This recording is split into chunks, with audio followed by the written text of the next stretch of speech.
Hey, what's going on, everybody? It's Andy back again from the underground. Today we're taking a look at the Rogue Fitness 29mm Stump Bar. So I bought this bar for $315 and it is one of the last Stump Bars with the original ribbed sleeves. If you didn't know, Rogue Fitness, they are going through each of their bars and they're improving the sleeves on them to make it more of a smooth sleeve. I don't own any of the new Rogue Fitness smooth sleeve bars. However, I plan to pick one up probably sometime next month during their Matte Black Friday sale. So this bar is 29 millimeters. It is a bushing bar. It is 30 pounds and is made here in the USA. And this will feature the ribbed sleeves that we all come to know and love from Rogue Fitness. So the finish I have on this bar is the stainless steel shaft with the proprietary black sleeves. I've had this finish before in my other bars and it is a pretty good combo. Later in this video, I'm going to show you some other bars I have from Rogue specifically to kind of compare the lengths of them and the finishes of them. I do have a Rogue Ohio Power Bar in stainless steel with the chrome sleeves, as well as a Rogue Ohio Power Bar with the bare steel shaft and the proprietary matte black sleeves. Talking about the unboxing experience a little bit, Rogue packages their barbells really well. Usually if it comes damaged, it's probably because of the shipper, UPS in this case. So mine was packaged really well.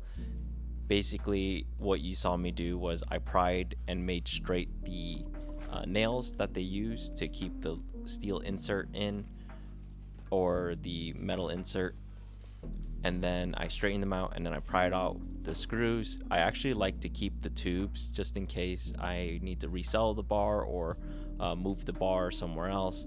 It's just easier to do, and it's easier to kind of get a shipping rate using their tubes that they already come in. So I do have a tube boneyard in my basement. As you can see here, there's the QC. Everything checks out. The packaging on this bar was great compared to some other Rogue bars that I've gotten before. They have the end cap protectors as well as the plastic wrap, as you can see. And here I'm just giving you a tolerance test because this bar is actually machined really well where you can't make a lot of rattling noises with it. The sleeves, I noticed they have a lot better tolerances than my normal Rogue Ohio Power Bar, so there's not a lot of rattling. And here, this is just straight out of the box. I didn't wipe it down or anything. This is just what it looks like. Sorry if it's out of focus, so I'm just trying to get it in focus. And here I brought out some other Rogue bars I have. Here's the Stump Bar. This is a stainless steel Ohio Power Bar, the 20 kg version. Here's a 45-pound version of the Ohio Power Bar, bare steel proprietary matte black sleeves, as well as the West Side 2.0 bar with the green composite inserts. As you can see here, the shafts of each of these bars are just about the same length.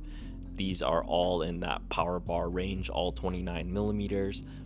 As you can see, for this two stainless ones, the Stump and the Ohio Power Bar stainless, they have the same finish on the shaft. And you can see from the top view, the bare steel version of the 45-pound Ohio Power Bar is a different color. And the Westside 2.0 is obviously black zinc, their OG black zinc. I've had that bar for a really long time. But the knurl feels almost identical to the 20 kg version. My bare steel Ohio Power Bar definitely still feels the sharpest, and the West Side 2.0 bar being a different knurl or finish than these bars. But they all feature, I believe, a 16 TPI, so they all feel relatively the same, except the 45-pound version is bare steel, and it's definitely the sharpest out of the batch. Here's just a little bit more of comparison, as you can see up close, kind of all these different finishes. For my preference for these power bars, I definitely like the more aggressive bars. So the Rogue Ohio Power Bar in bare steel is actually my main driver. the 20 kilogram and Stump Bar, they provide a good bite for the knurl. However, I wouldn't say it's the sharpest bar that I've owned before. Probably wondering, hey Andy, what's the best bar out of these four? I'd probably pick the 45-pound version of the Ohio Power Bar. It is probably the cheapest out of them, and you're probably gonna get the most bite on the shaft if you like that aggressive knurl. So getting into the big interest I had with the Stump Bar. So I wanted to get the Stump Bar for my Bulletproof Fitness VTS, just because Bulletproof Fitness hasn't come out with theirs yet. I did order the Feather Barbell, and that's going to be coming in a few weeks or months. But I wanted to get this Stump Bar right away, as I knew it would fit for my instance. I have my VTS on a sore neck squat stand, so whips are going to vary for everyone. Make sure you take measurements for your VTS and however you have it set up. And here you can just see me adjusting it. I'm getting it into the latch system. Again, for these latches, you want to make sure that when you latch down whatever you have into your VTS, you don't want it to be too tight where it can't turn and the hooks don't move.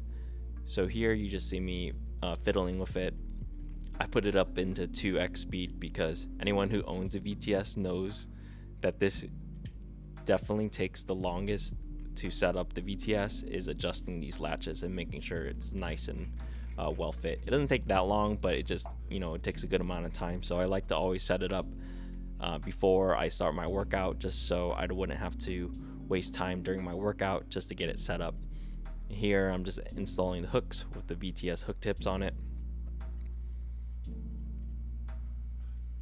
And as you can see in my other VTS video that I made, I used another aluminum barbell that I had to put onto the VTS, and that was great and all. However, it didn't have a high rating for capacity, and the Stump does. The Stump features, I believe, like a 1,000-pound capacity or 200,000 PSI, so it's going to be pretty good for benching and squatting heavy, just going heavy in general.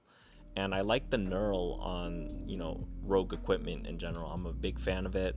I know it's not for everybody, but I do like it myself. Here you can see me just setting up the Stump Bar to do some incline presses. The bench is a Rogue AB2, and I'm just setting it up. As you can see, I do have counterweight bands for my VTS hooked into the back. I think it works really well, but sometimes the band gets stuck in between that VTS hook if I go up too high. Primarily happens when I'm doing squats, usually not on pressing. I'm just gonna be pressing something light. Just gonna do 25 kilograms each side, so around 55 pounds each side. Just wanted to get this going and see how it feels, and I think it feels really good, especially with the Stump Bar being a lighter weight, and then just being able to get more hypertrophy work in with this Stump Bar. I think it's a great choice for anyone who owns a VTS. And here you can see the distance I have, or the tolerance for adding more plates.